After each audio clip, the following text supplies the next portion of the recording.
In this module, I'm going to show you how you can measure, track, and celebrate progress to consistently maximize your influence and your impact. Take a moment right now to download the worksheet for this session so you can follow along as we move forward. Have you ever found yourself in a funk? You love your work, you've got a great team, you're even making progress, but you're just in a funk. In fact, you might even notice it and think that you'll be over it in a day or two, and it continues for several days, and then for several weeks, and you just can't seem how to figure your way out of it. Years ago, I noticed that I periodically struggled with getting motivated and staying motivated. Often as leaders, we don't like to admit it, but these low times are occasionally accompanied by mild depression or even frustration or overwhelm. Many associate these times with weakness, convincing themselves, I'm not a good leader, I'm in over my head, or I should never have taken this position, or I should never have taken on this project. Obviously, this depressive state is not healthy for us. And if we're not healthy, we simply cannot live and cannot lead effectively. We cannot respond to the challenges and opportunities calmly and decisively. In 2011, I began journaling when these low times would occur for me. And I was looking for patterns, anything that would help me to know when they were coming, to prepare for them, to prevent them, and to use them as opportunities to grow. I even tried to fix the problem using various methods of diet or exercise, but nothing was sustainable until I identified 4 critical gauges for my life and for my work. When I began to review the gauges periodically, I learned something that was life-changing for me. To help me review the 4 gauges, I developed a guide and template which includes specific questions and action items which can be completed in just a few minutes. You can download a copy of the template and worksheet using the link on this page. So go ahead and do that right now while we walk through the 4 gauges. The first gauge is the physical gauge. Healthy diet and rest and regular exercise are key components to physical health. When I neglect these areas, I don't have the energy required to live and lead effectively. And so I work out at least 3 days a week, and I get at least 7 hours of sleep a night, and I work to maintain a healthy diet.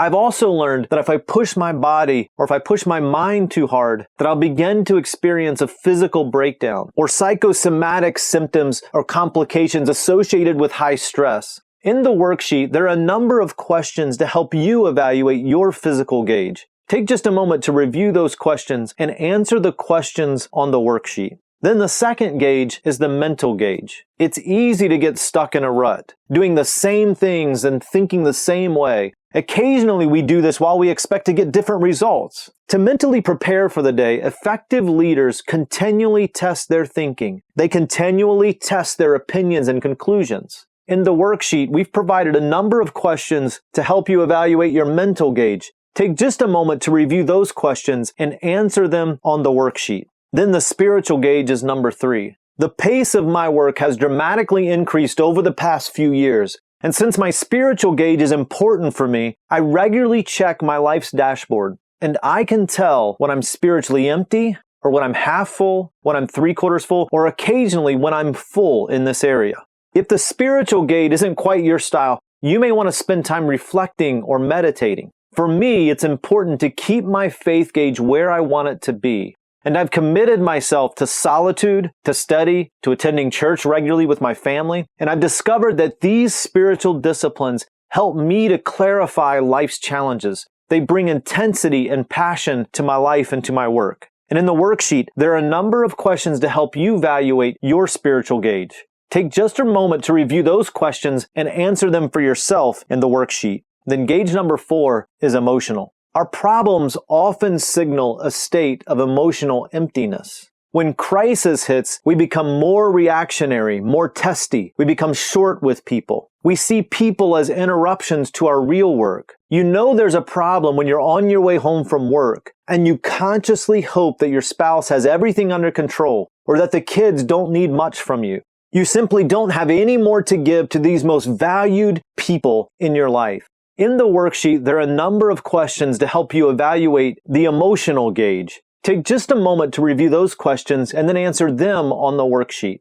The one discipline that has helped me to control my emotional gauge is finding an outlet, A recreational activity that takes my mind away from the pressures of work. Running and writing have become recreational hobbies for me. Now, those might not seem like much fun for you, but it's possible that your hobbies don't seem fun to me either. What's important is that you find something that helps you to unwind, that allows you to let go of the challenges that you face both at home and at work. You'll have to intentionally schedule time into your calendar for unwinding, otherwise life happens and crowds out emotional health. Now here's what's interesting, and this is the most important part of all the 4 gauges. The emotional gauge is the only gauge you can't directly control.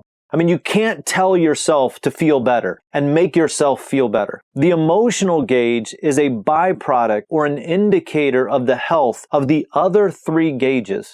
Trouble in one or more of the other 3 gauges directly impacts or directly affects the emotional gauge. The gauges need to be measured objectively, not subjectively. How you feel about how you're doing doesn't matter nearly as much as how you're really doing. And so using the questions helps you to provide a measurable outcome to evaluate each one of the gauges. I've made a conscious decision to live healthy. And so I have more to offer to others, to my family, to my team, to my organization than just a handful of years of frenzied activity. The 4 gauges have helped me to identify where I might be off track so I can resolve the challenge and I can get back on track more quickly. You may find that after reviewing the 4 gauges, you still need help identifying your best opportunities for growth. And that's fine. We can help with that too. We've developed a couple of assessments that we use with leaders and teams. We developed the Guidestone 360 Leader Assessment and the Guidestone 360 Team Assessment.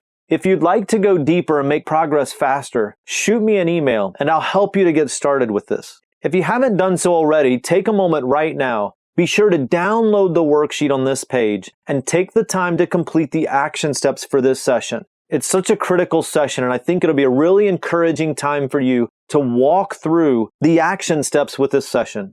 Remember, you don't need to get it perfect. You just need to take the next step, and I want to help you to do that today. In this module, we're looking at review, how you can measure, track, and celebrate your progress to consistently maximize your influence and impact. And in the next session, we're going to look at the first of 3 regular reviews that need to be a part of your schedule. So I'll see you in the next session.